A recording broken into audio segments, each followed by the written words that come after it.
ಏನಾದ್ರು poultry business start ಮಾಡ್ಬೇಕು ಅನ್ಕೊಂಡಿದ್ರೆ ಈ ವಿಡಿಯೋ ಮಾತ್ರ ನಿಮ್ಗೆ. ಹಾಯ್ ಸರ್, ನಮಸ್ಕಾರ. ನಮಸ್ಕಾರ ಸರ್, ಹೇಳಿ ಸರ್, ಏನಿದೆಲ್ಲ ನಿಮ್ ಬಿಸ್ನೆಸ್? ನಾವು ರೈತರುಗಳಿಗೆ ಕಾಂಟ್ರಾಕ್ಟ್ ಫಾರ್ಮಿಂಗ್ ಅಲ್ಲಿ ನಾವು ಮರಿ ಕೊಡ್ತೀವಿ, ಅದಕ್ಕೆ ಬೇಕಾಗುವಂತ ಫೀಡ್ ಕೊಡ್ತೀವಿ, ಮತ್ತೆ ಮೆಡಿಸಿನ್ಸ್ ಇರ್ಬೋದು, ವ್ಯಾಕ್ಸಿನ್ಸ್ ಇರ್ಬೋದು, ಟೆಕ್ನಿಕಲ್ ಸರ್ವಿಸಸ್ ಇರ್ಬೋದು, ಈವನ್ ಫೈನಾನ್ಷಿಯಲ್ ಅಸಿಸ್ಟೆನ್ಸ್ ಇರ್ಬೋದು ಹೊಸದಾಗಿ ಮಾಡ್ಲಿಕ್ಕೆ. ಈಗ ನೀವು ಫೈನಾನ್ಷಿಯಲ್ ಅಸಿಸ್ಟೆಂಟ್ ಅಂದ್ರಲ್ಲ ಸರ್, ಯಾವ ತರ ಅಸಿಸ್ಟ್ ಮಾಡ್ತೀರಾ ನಮ್ಮ ನೀವು? ಈಗ ನಾವು ಕಂಪ್ಲೀಟ್ ಕಾನ್ಸೆಪ್ಟ್ ಇದೆ ನಮ್ಮಲ್ಲಿ. ಅಂದ್ರೆ ನಾವು ಬಿಗಿನ್ ವಿತ್ ಅವ್ರಿಗೆ ಕನ್ಸ್ಟ್ರಕ್ಷನ್ ಇಂದ ಹಿಡಿದು ಟರ್ನ್ಕಿ ಪ್ರಾಜೆಕ್ಟ್ ಇದೆ, ಕನ್ಸ್ಟ್ರಕ್ಷನ್ ಮಾಡ್ಕೊಡ್ತೀವಿ, ಎಕ್ವಿಪ್ಮೆಂಟ್ ಇನ್ಸ್ಟಾಲೇಷನ್ ಮಾಡ್ಕೊಡ್ತೀವಿ.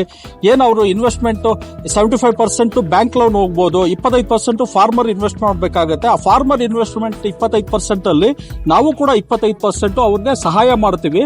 ಯಾವುದೇ ಇಂಟ್ರೆಸ್ಟ್ ಇರೋದಿಲ್ಲ. ಅದನ್ನ ಒಂದು 8 ಬ್ಯಾಚ್ ಅಲ್ಲಿ ನಾವು ಪ್ರತಿ ಬ್ಯಾಚ್ 1 ಲಕ್ಷದಂತೆ ಕಡಿತಗೊಳಿಸ್ಕೊಂತೀವಿ. ನಾವು ಪ್ಯಾನ್ ಇಂಡಿಯಾ ಅವರೇಜ್ ನೋಡೋದಾದ್ರೆ ಕೆಜಿಗೆ 13 ರಿಂದ 14 ರೂಪಾಯಿ ಕೊಡ್ತಾ ಇದೀವಿ ಇಸಿ ಫಾರ್ಮ್ಸ್ ಅಲ್ಲಿ. ಓಪನ್ ಫಾರ್ಮ್ಸ್ ಅಲ್ಲಿ 10 ರಿಂದ 11 ರೂಪಾಯಿ ಕೆಜಿಗೆ ಕೊಡ್ತಾ ಇದೀವಿ. ರೈತರಿಗೆ ಅವರು ಏನ್ ಬಂಡವಾಳ ಹಾಕಿದ್ದಾರೆ ಅದ್ರ ಮೇಲೆ 25 ರಿಂದ 30% ಲಾಭಾಂಶ ರೈತರಿಗೆ ದೊರಕುತ್ತೆ. ಎಷ್ಟು ವರ್ಷದಲ್ಲಿ ರಿಟರ್ನ್ ಆಗುತ್ತೆ ಸರ್ ನಾವು ಇನ್ವೆಸ್ಟ್ಮೆಂಟ್?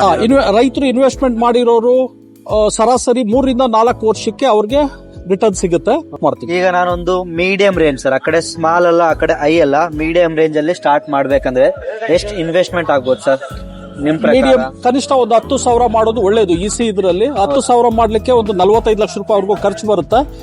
ಲಾಭಾಂಶ 15 ಲಕ್ಷವರೆಗೂ ವರ್ಷಕ್ಕೆ ಸಿಗುತ್ತೆ. ಒಬ್ಬ ಮನುಷ್ಯ 10,000 ಕೆಪಾಸಿಟಿ ಇರೋ ಬರ್ಡ್ ನ ನೋಡ್ಕೋಬಹುದು. 20,000 ಕೂಡ ಒಬ್ಬನೇ ಮನುಷ್ಯ ನೋಡ್ಕೋಬಹುದಾಗತ್ತೆ. ಕನಿಷ್ಠ 10,000 ಮಾಡ್ಕೊಂಡು ಒಬ್ರು ನೋಡ್ಕೋಬೇಕಾಗತ್ತೆ. ನೋಡಿದ್ರಲ್ಲ ಫ್ರೆಂಡ್ಸ್, ನಿಮ್ಗೆ ಏನಾದ್ರು ಅಡಿಷನಲ್ ಡೀಟೇಲ್ಸ್ ಬೇಕಾಗಿದ್ರೆ ಕೆಳಗಡೆ ಸಾರ್ ನಂಬರ್ ಕೊಟ್ಟಿರ್ತೀನಿ, ನೀವೇ ಡೈರೆಕ್ಟ್ ಆಗಿ ಕಾಲ್ ಮಾಡಿ ಕೇಳ್ಬೋದು. Thank you.